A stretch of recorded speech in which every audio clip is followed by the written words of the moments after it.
You're welcome back to the AM Weekend Show. Like I said before the break, we have really amazing conversations to have with you this morning. My name is Divine Onoha, and I'm still here with Ogochukwu Osai. Now we are going to be looking at the power of mentorship in building the next generation of faith-based writers. In short, we'll be taking a look at the intersection of faith and creativity. And joining us in this conversation this morning is Ugonne Ann Okonkwo, a writer, author, a speaker, also known as the author's coach. Welcome to the show, Ma.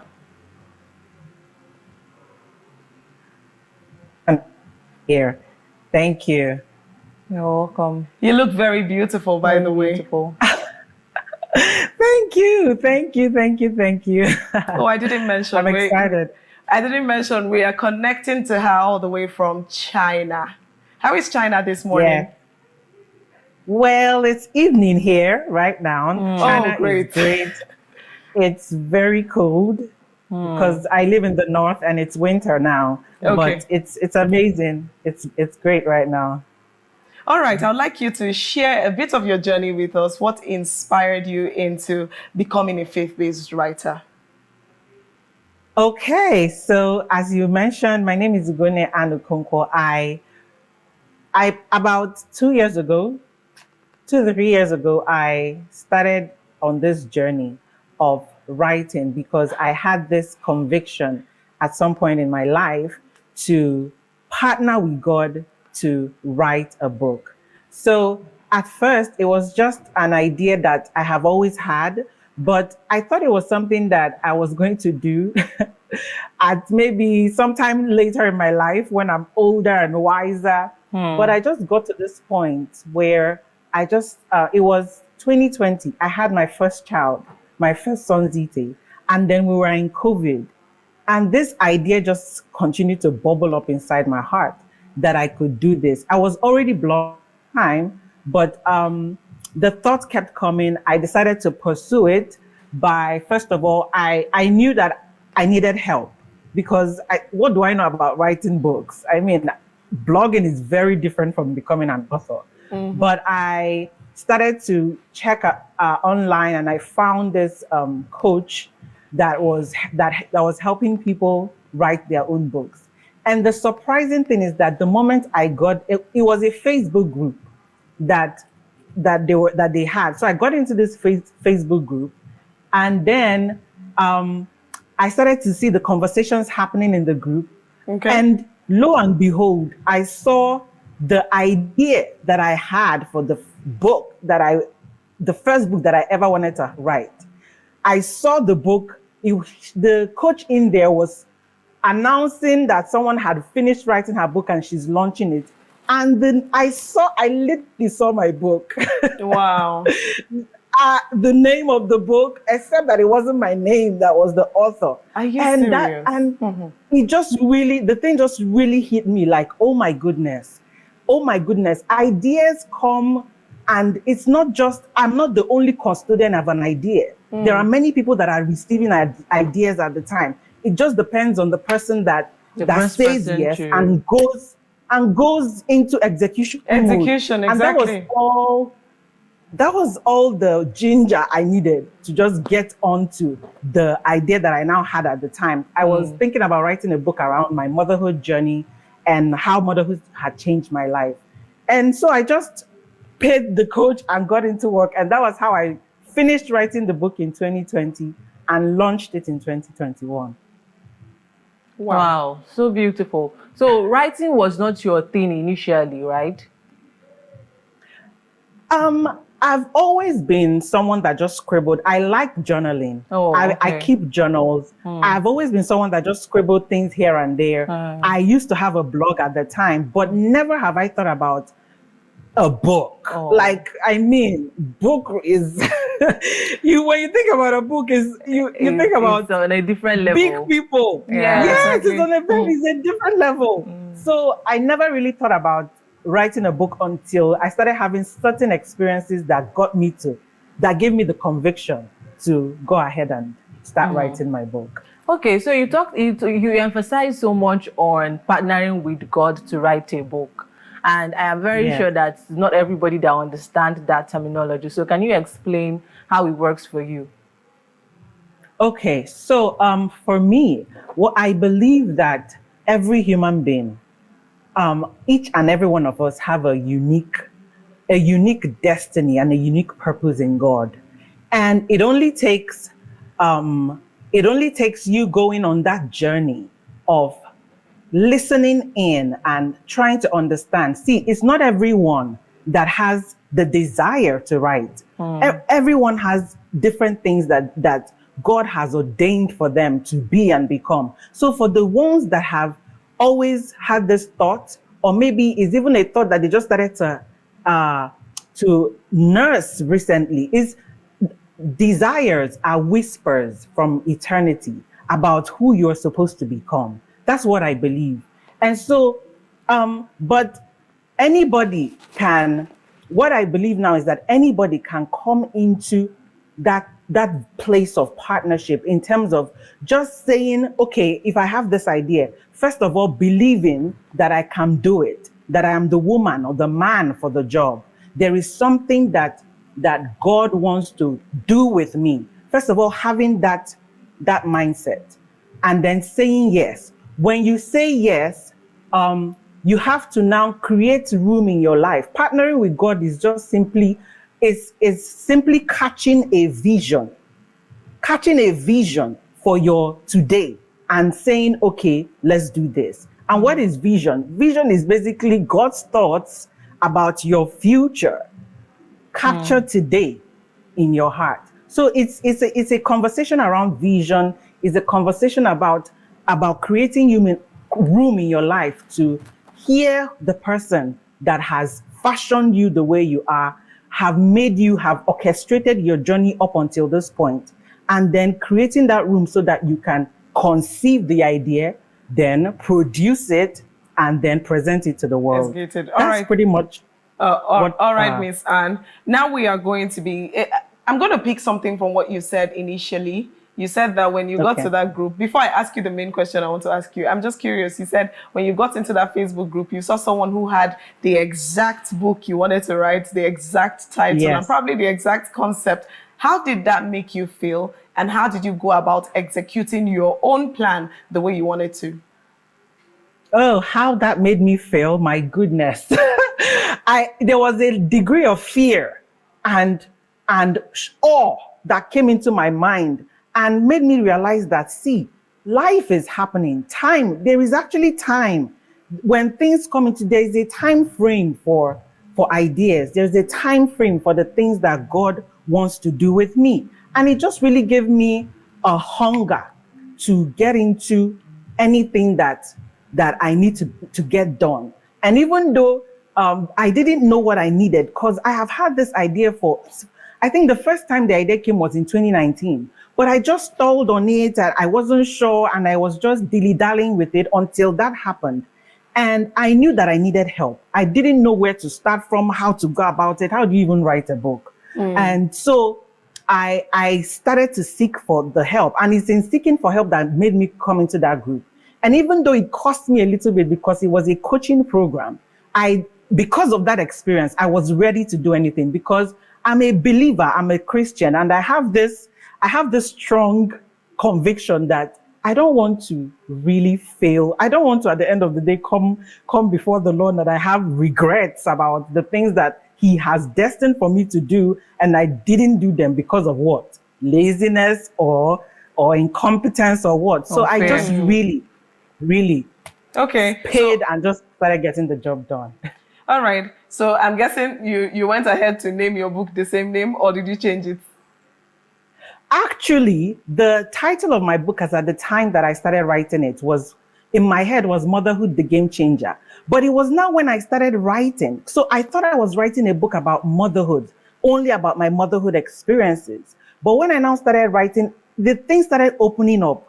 So for you to see that God was actually waiting for me, that was when I got the title for The Birthing. I got to see that, okay, I'm writing about motherhood is just a section in the book. I wrote about motherhood, the first section, partnering with God for children, for vision, how to catch a vision, and then how that vision can actually affect your community and your nation at large. So that was what happened as I started writing. And that's how the title of the book became The Birthing. Oh, Wow. the birthing. That's The birthing. beautiful. All right. I'm trying Yeah. to ensure that we beat the time. Now, briefly, I'd want us to analyze something. Now, when you talk Okay. about music, for instance, there's this mindset that people have that people who go into secular songs, people who go into Afro and the others, they tend to make more money or they tend to get to limelight faster than those who decide to do according to their faith, whether Muslims, Christians, than, generally. So it is generally believed that getting into secular music industry, you will thrive more than if you decide to, focus on your faith. So I want to know, with writing now, is it the same? Is it applicable the same way? Is it the same way when you talk about, because now we are dealing with faith-based writing. So Okay. is it different? Is it different from music industry, or is it the same?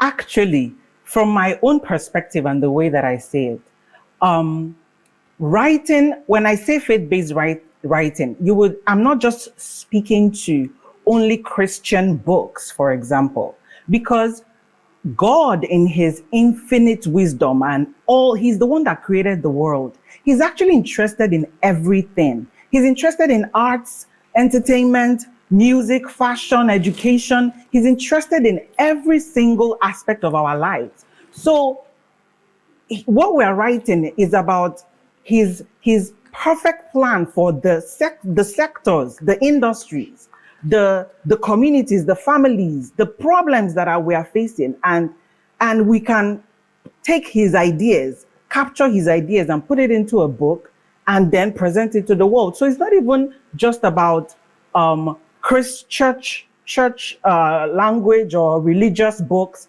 It's just really about the kingdom and making an impact and having this impact on every aspect of life.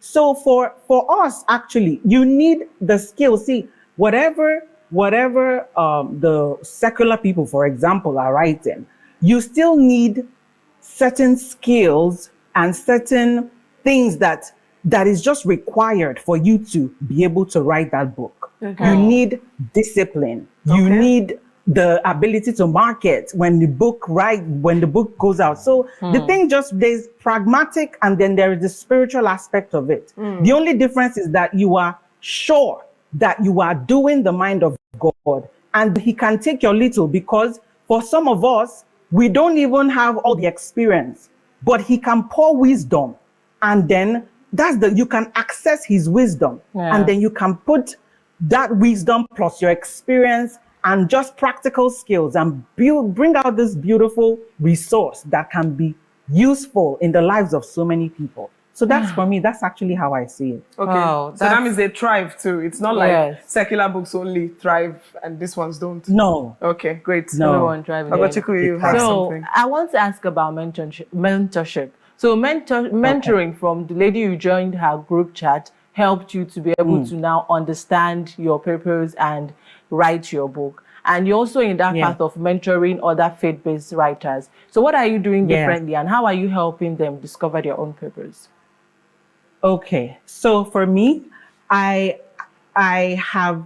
at this point where I really believe, especially for those that are feeling it and discerning it, because some of us feel like, okay, this is the first time, the people that I feel that I'm called to, this is the first time that they are thinking about doing this.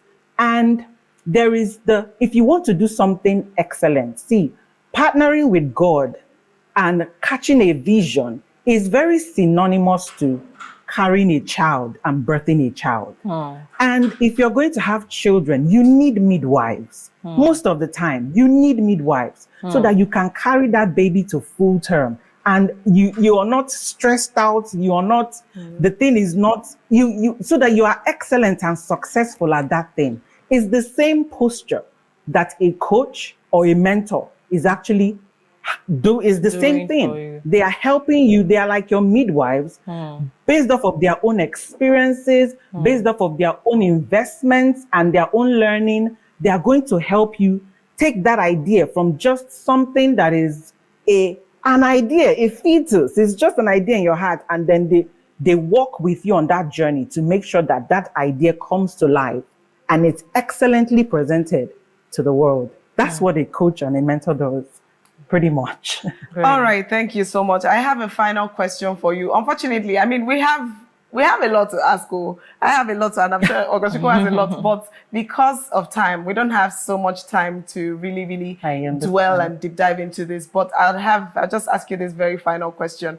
Now, I want to believe that while there is hard work, while there are processes to follow, while there are things you need to study and get trained on before you can become a writer, I still know that there's some measure of talent that one should have before they can even say they want to be a writer. Not everybody can sit down and be writing. Not everybody can read books. Not everybody, so there are people who are gifted some sort, only that they have to now brush it up. Now, since we're talking about mentoring and mentorship now, it makes me wonder, can people actually be mentored in writing? Can everybody be mentored? Because especially with faith-based writing now, you talked about accessing wisdom from the supernatural and all of that. So it gives the impression that if you just say yes, you decide to write now, and you probably get a mentor, you now go and maybe even if you have basic skills, I'm talking about talent now, say you are not you don't have the talent, you don't have that thing in you. If you get a mentor, will it work? Can everybody be mentored to become a writer? Basically, that's the question. I believe so, because at the core of it, talent is actually overrated. At the core of it, writing is a skill. It's a skill that can be learned. And if it's a skill, everything we do, that is the basis of education, is to go and learn a skill. That means you can invest in time, invest in wisdom, resources. There is a way. There are frameworks. There are blueprints that can help you learn that skill very well. So you're saying that's the case. Are you saying it's more of a skill than a talent? I just want to establish that. It's a talent, but talent is just a down payment. Okay. It's just a down payment. You can now, even if it's a talent, it's in its raw form. You still need to make it, you still need to sharpen it, you still need to, at any level that you are in, you still need to work it so that it becomes much more better and finer and useful to the people that you're doing it for. So there are people that, of course, there are people that it's a gift. Writing is their gift. But believe it or not, you still need to put in the work. Anybody that makes that you read their book and you enjoy it, if you see anything that you read and you actually enjoy it, trust me, the degree of work, hard work that has gone into that to make it for you to be easy, accessible, and you read it and you enjoy it, you have no idea. And it's that hard work that you now need to build your skill on and just work on it. You need to give it time. You need to learn the different kinds of writing. If you're writing nonfiction, if you're writing a memoir, if you're writing a novel, there are different types of skill sets that are required for those kinds of books. So definitely you need to work at it. You need to work at it. And that's where teaching, coaching, mentorship now comes in. All right. Thank you so much. Thank you for joining us. Thank you so much for having me. So for anyone that wants to get your book, how will they be able to get your book? Okay, so I am, interestingly, you can, if you're in Enugu, because I know that we're live and in Enugu, this book, my first book, The Birthing, is actually accessible in Ruban stores in Enugu. But there are also, if you're in Lagos, you can find it in the Warrital. In Warri, the book place is the people that published my book. But definitely you can find me online. I have people that you can, if you're in Lagos, Abuja, Port Harcourt, it's very easy for me to get to you. And of course, DM me through Instagram, my website, ugonneann.com as well. You can reach me from there. And I can surely, wherever you are, be able to deliver the book for you if you're in Nigeria. If you're outside Nigeria, you can surely check out the book on Amazon. All right. Thank you so much, Mrs. Ugonneann Okonkwo. It was nice having you. Have a Thank lovely you. day and Thank say you hi so to the much. people in China for us. I will. I will. Thank you All so much right, for having thank me. you. All right, up next on the AM Weekend Show is our discussion about tech. Don't go anywhere. We'll be right back.